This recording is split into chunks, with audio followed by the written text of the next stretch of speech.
ಅಲ್ಲಿ ನೆಲ್ಲಿದ್ದವಳೆ ನಾನೇ ದುರ್ಗಾ ಪರಮೇಶ್ವರಿ.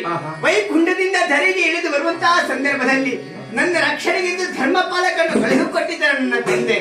ಆ ಧರ್ಮಪಾಲಕನ ಗುಣ ನಡತೆ ಹೇಗೆ ಏನೆಂಬುದನ್ನು ತಿಳಿದುಕೊಳ್ಬೇಕು. ಅದಕ್ಕಾಗಿ ವಿಲಾಸಿನಿ ರೂಪವು ನಾಂತು ಮುಂದೆ ಕಾಣುತ್ತಾ ಇರುವಂತಹ ಶಾಂಭವೀನತೆ ತಡದಿಂದ ಹತ್ತಿನಿಂದ ಸಂಚರಿಸ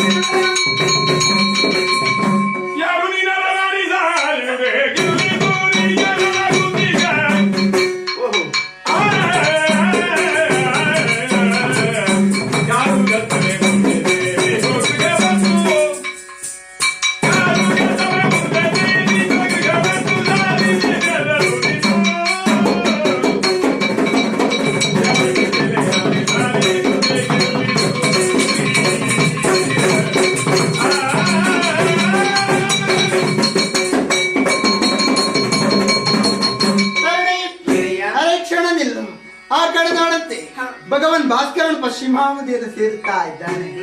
ಈ ಸಮಯದಲ್ಲಿ ಓರ್ವಳ ಹೆಣ್ಣು ನೀನು ಕಾಣುತ್ತಿರುವಂತಹ ಶಾಂಭವಿ ನದಿ ತೀರದಲ್ಲಿ ತಿರುಗಾಡುತ್ತಾ ಇದೆಯಲ್ಲ. ಈ ಮೂಲಿಕಾಪುರದಲ್ಲಿ ನಾನು ನಿನ್ನನ್ನು ನೋಡಿಲ್ಲ. ಅಯ್ಯ ಬಾಲಕ, ಒಂದೊಮ್ಮೆಗೆ ಬಂದು ತಡೆದು ನಿಲ್ಲಿಸಿ ನೀನು ಯಾರೆಂಬುದಾಗಿ ನನ್ನನ್ನು ಪ್ರಶ್ನೆ ಮಾಡುತ್ತಾ ಇರುವೇ ಇಲ್ಲ.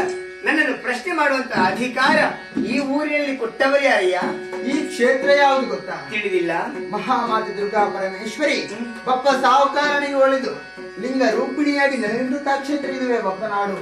ಇಲ್ಲಿ ಧರ್ಮವನ್ನು ರಕ್ಷಣೆ ಮಾಡುತ್ತಾ ಬಂದವನು ನನ್ನ ಧರ್ಮಪಾಲ. ನಿನ್ನ ಪರಿಚಯ ನನಗೆ ಸಿಗಲಿಲ್ಲ ಅಯ್ಯ. ಈ ಕ್ಷಿತಿಯ ಜನರು ಎಲ್ಲರೂ ನನ್ನನ್ನು ತಾಯಿಯೆಂದು ಪೂಜಿಸುತ್ತಾ ಇದ್ದಾರೆ. ಅವರನ್ನೆಲ್ಲ ನನ್ನ ಮಕ್ಕಳೆಂದೇ ತಿಳಿದುಕೊಂಡಿದ್ದೇನೆ. ಅಷ್ಟು ಮಾತ್ರವಲ್ಲ, ನಿನಗೂ ನಾನು ತಾಯಿಗೆ ಸಮಾನ. ತಾಯಿಯಾದವಳಿಗೆ ಮಕ್ಕಳು ಯಾವತ್ತು ಬುದ್ಧಿ ಮಾತು ಹೇಳುವುದು ಸರಿಯಲ್ಲ. ನಿನ್ನ ಕೆಲಸ ಎಷ್ಟು ಉಂಟು ಅಷ್ಟು ಮಾಡಿ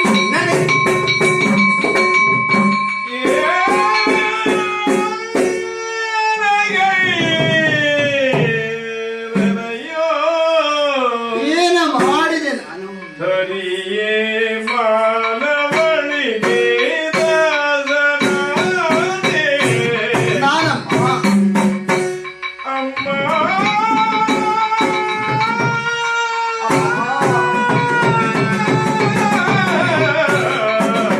ಮಾನವಳಿಗೆ ದಸನಾದೆ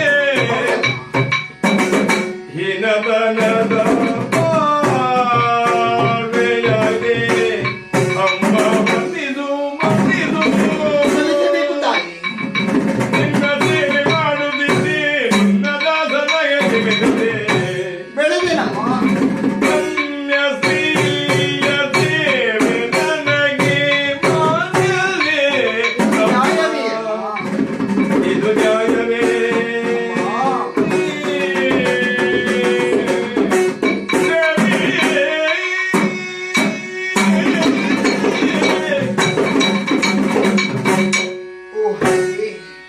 ದೇವಿಯ ಸೇವೆಯನ್ನು ಮಾಡುವುದಕ್ಕೆ ಬೇಕಾಗಿ ನಿನ್ನ ಆಜ್ಞೆಯಂತೆ ವೈಕುಂಠದಿಂದ ದರಗಿಳಿದು ಬಂದವ ಈ ಧರ್ಮಪಾಲ.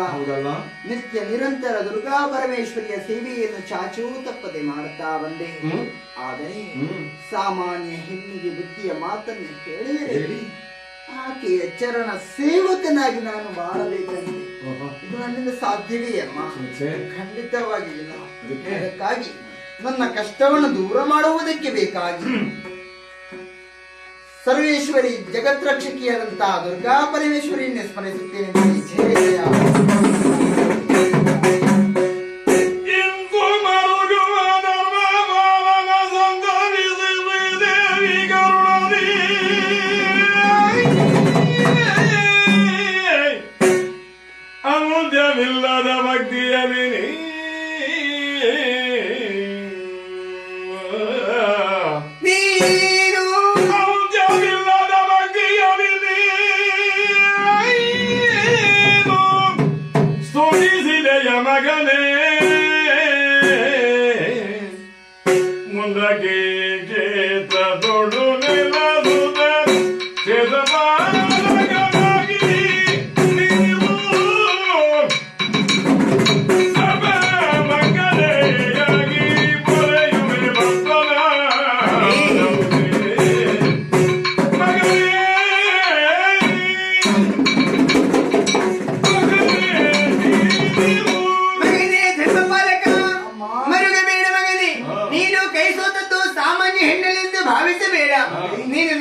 ಕ್ಷೇತ್ರ ಪಾಲಕನಾಗಿದ್ದು ಮಗನೇ.